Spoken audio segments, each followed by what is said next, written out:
निर्जला एकादशी का व्रत ज्येष्ठ मास के शुक्ल पक्ष की एकादशी तिथि को किया जाता है। हिंदू धर्म में एकादशी व्रत का मात्र धार्मिक महत्व ही नहीं है, ये व्रत मानसिक एवं शारीरिक स्वास्थ्य के नज़रिए से भी बहुत महत्वपूर्ण है। एकादशी का व्रत भगवान विष्णु की आराधना को समर्पित होता है। इस बार एकादशी का व्रत करके श्रद्धा और सामर्थ्य के अनुसार दान करना चाहिए। इस दिन विधि पूर्वक जल कलश का दान करने वालों को पूरे साल की एकादशियों का फल मिलता है।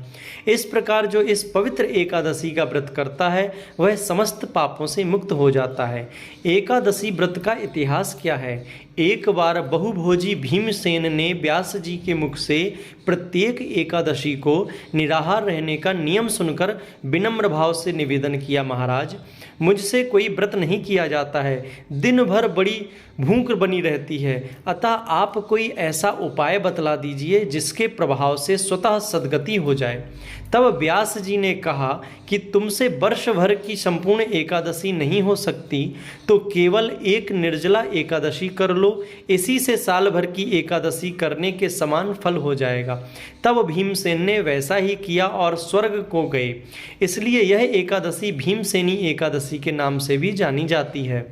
निर्जला एकादशी का महत्व क्या है? निर्जला यानी यह व्रत बिना जल ग्रहण किए और उपवास रखकर किया जाता है, इसलिए यह व्रत कठिन तप और साधना के समान महत्व रखता है।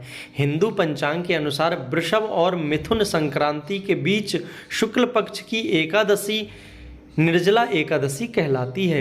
इस व्रत को भीमसेन एकादशी या पांडव एकादशी के नाम से भी जाना जाता है। पौराणिक मान्यता है कि 5 पांडवों में से एक भीमसेन ने इस व्रत का पालन किया था और वैकुंठ को गए थे, इसलिए इसका नाम भीमसेनी एकादशी भी हुआ। सिर्फ निर्जला एकादशी का व्रत कर लेने से अधिक मास की 2 एकादशियों सहित साल की 25 एकादशी व्रत का फल मिलता है। जहाँ साल भर की अन्य एकादशी व्रत में आहार संयम का महत्व है, वहीं निर्जला एकादशी के दिन आहार के साथ ही जल का संयम भी जरूरी है।